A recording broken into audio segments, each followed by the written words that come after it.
Olivia Media.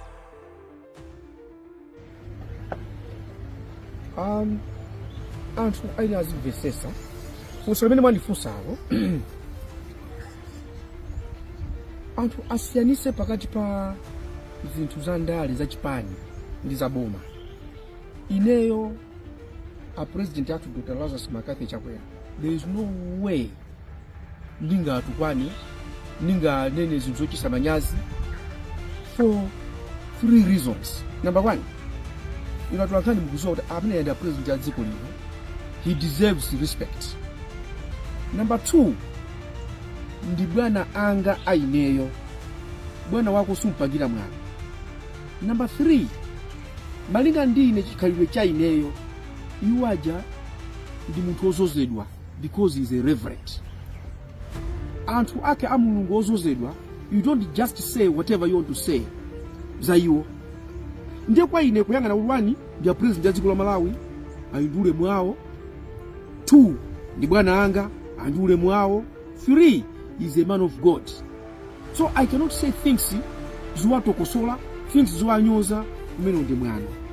Koma people should understand kuna kuti ma issues amene ndikukamba ineyo have nothing to do with him as a person. It has to do with the machinery government. Tikupikisana pa mpando wa president. Ndiye munthu mayang'ana kuti anzanga waendesa bwanji dziko ndi machinery awa, ine ndingayendese bwanji ndi machinery anga. Nothing personal. Ndiye anthu ena akumafuna kumayikapo timauta mbirimbiri ma propaganda. And ndinenso pano kuna kuti I am proud to say and I thank God kuti ineyo ndi vice president woyamba kugwira ntchito bwino ndi president wache kupanda mapokoso.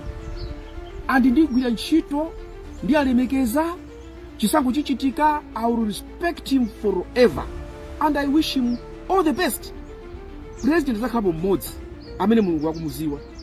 Ndiyeno funso lina munafuna kuti ndipange confirm kuti kodi ndimalankhula ndi APM malinga ndi social media kuti ndimanena kuti ndingawula za MCP.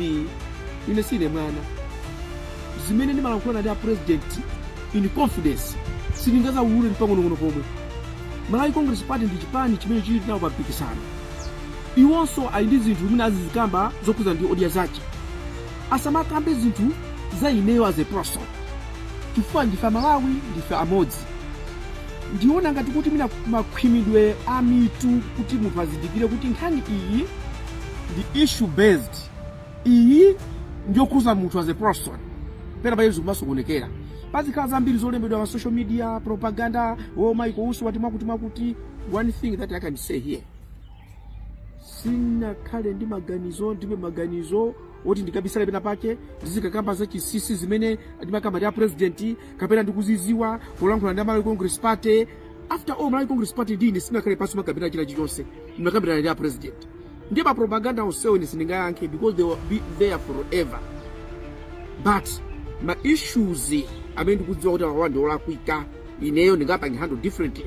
Ndizi zinena because it's a campaign. I want to be president of the Republic of Malawi, just like bwana Chakwera afuna chitire, just like inaso afuna chitire. Ndiye andosati ombanise mitu. We have worked well together and we will still work well together in the government. I wish him all the best. Kumazoti kumane nana zinthu zosakhala bwino pa umutu ndi chimo, and I don't want to do that. Ndiye yamvanga ndimene ro. Thanks for watching Olivia Media. Don't forget to like, share, and subscribe, and we'll see you in the next video.